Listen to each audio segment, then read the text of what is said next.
Second spring, the day Martha Turner turned 65, she announced her retirement with a mixture of relief and trepidation. As colleagues gathered around a cake decorated with miniature gardening tools, a nod to her oft-mentioned retirement plans, Martha felt the weight of 4 decades at Simmons & Blackwell Accounting lift from her shoulders. Her corner office, with its view of downtown Hartford, would belong to someone else come Monday morning. "What will you do with all that free time, Martha?" asked Diane from payroll, a woman 20 years her junior, who couldn't possibly understand the question's complexity. "Garden, read, spoil my grandchildren, and finally teach Mr. Darcy not to scratch the furniture," Martha replied with a practiced smile, referring to her temperamental Maine Coon cat, named in a moment of literary weakness. Back in her colonial-style house, in the small Connecticut town of Millfield, Martha stood in her kitchen that evening, the retirement watch heavy on her wrist, staring at the calendar suddenly devoid of commitments.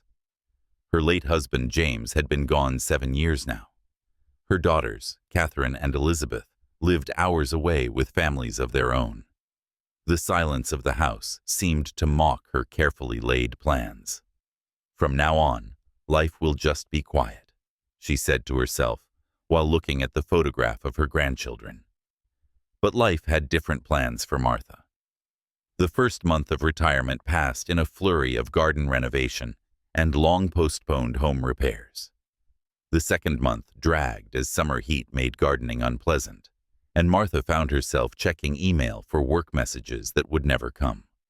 By the third month, as autumn painted the trees in brilliant hues, restlessness had settled into her bones like early arthritis. That's when she saw the notice at the local library. Silver Pages Book Club, for literature enthusiasts aged 55 and over, Thursdays at 7 p.m. Martha had always loved reading, but between her career and family responsibilities, she hadn't been able to make time for regular literary indulgence. Now, there were no more excuses. When she arrived at the first meeting, nervously clutching her well-worn copy of Pride and Prejudice, Martha was surprised to find the library conference room almost full. About 15 people, some with canes or hearing aids, others looking barely old enough to qualify for the age restriction, sat in a circle of uncomfortable chairs. Among them was a man who immediately caught Martha's attention, perhaps 70, with a full head of silver hair carefully combed back from a high forehead and blue eyes behind tortoiseshell glasses that sparkled when he immersed himself in the discussion, a passion Martha hadn't witnessed in anyone her age for years. "I'm Richard Winters," he introduced himself after the meeting, extending a hand with long, elegant fingers. "Former English teacher at Millfield High.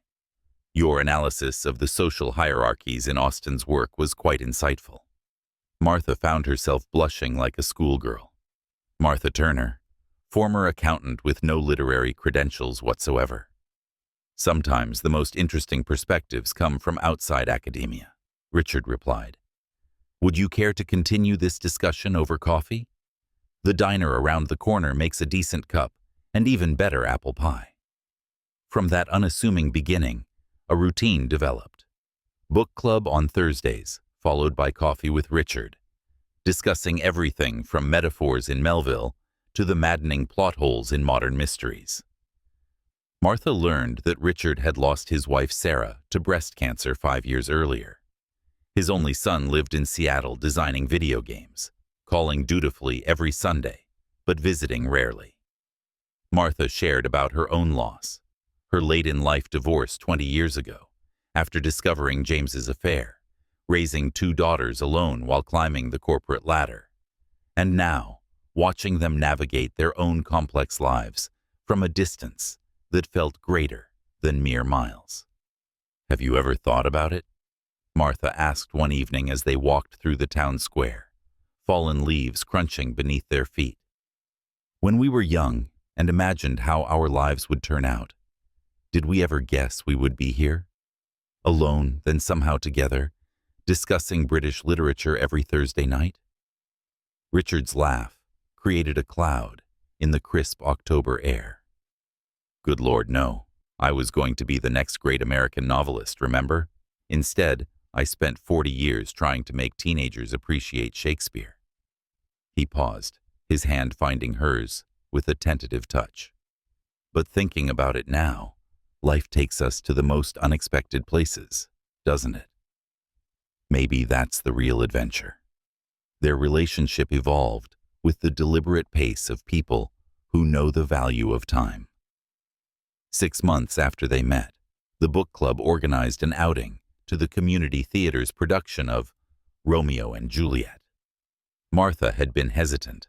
Teenagers dying for love seems a bit melodramatic at our age. But Richard insisted the production, directed by a former student of his, deserved their support. After the play, walking home under a canopy of stars, Richard stopped beneath a street lamp, its glow silvering his hair like a halo. "It's easy to be romantic when you're young," he said, his voice carrying the slight tremor that appeared when he was emotional. "When life hasn't worn you down yet, everything seems possible. But at our age, romance is deeper, isn't it? We know what we've lost, what we've lived through, and yet we choose to love anyway, knowing the risks all too well." Martha placed her hand over Richard's, feeling the prominent veins and slight tremble that mirrored her own. "Perhaps after all these years, we truly understand what love is. Not the fireworks, but the slow burn that keeps you warm through the coldest nights." That night, Richard kissed her for the first time, beneath the same stars that had witnessed countless first kisses across millennia, proving some experiences remain timeless, regardless of age. As winter melted into spring, Martha discovered sides of Richard she hadn't glimpsed in their literary discussions. His frustration at technology that seemed designed to exclude their generation. His pride when showing her photographs of his granddaughter's ballet recital. His gentleness when coaxing the previously unsociable Mr. Darcy onto his lap during evening reading sessions. The book club, meanwhile, expanded under their joint influence. Martha's organizational skills, combined with Richard's literary knowledge, transformed the casual gathering into a community fixture. They started a project under Martha's leadership, a story competition for the town's youth, bridging generations through narrative. Richard became the head of the jury, his eyes alight with purpose as he mentored young writers with promising voices. "You miss teaching, don't you?" Martha observed one evening as Richard enthusiastically described a particularly innovative story submission. "Every day," he admitted. "Retirement gives you freedom, but it takes away purpose if you're not careful." "Why don't you start a blog?" she suggested, the idea forming as she spoke. "You could write about literature, share your insights with people beyond Millfield. I'll help you with the technical part." Richard's eyes momentarily lit up, but then clouded with doubt. What business does an old man have on the internet? That's for the young folks with their memes and TikToks. Martha laughed, squeezing his hand. "The internet is for everyone, Richard, and you have so much to say that deserves an audience." Their first attempt ended in frustration when Richard accidentally deleted 3 hours of work with an errant keystroke. The second attempt crashed Martha's aging laptop. But by the third try, with a new computer purchased for the specific purpose, Literature from the Second Act was born. The blog's readership grew steadily, first with friends and former students, then expanding to literature enthusiasts across the country. Richard's accessible analysis of classic works, peppered with anecdotes from 4 decades of teaching, filled a niche neither had realized existed. Martha, meanwhile, discovered an aptitude for digital marketing that her corporate career had hinted at, but never fully utilized. That autumn, as they celebrated the blog's first anniversary with a weekend trip to New York, Richard and Martha strolled through Central Park, watching crimson and gold leaves spiral down around them. Near Bethesda Fountain, Richard suddenly stopped, grimacing as he lowered himself carefully to one knee. "Richard, your arthritis," Martha protested, reaching to help him up. "Some traditions are worth a little discomfort," he replied, producing a small velvet box from his pocket. "Martha Turner, I love you. I never expected to say those words again at this stage of life, but here we are. No matter how old we are, I want to add value to every moment we have left. Will you marry me and make this second act extraordinary?" Martha felt tears spill down her cheeks, unconcerned about her makeup for perhaps the first time since adolescence. "Yes," she said, her voice steady despite the emotion welling in her chest. "I can't imagine a better partner for this unexpected chapter." Their wedding, the following spring, was small, but joyful. Martha's daughters overcame their initial skepticism to stand beside her.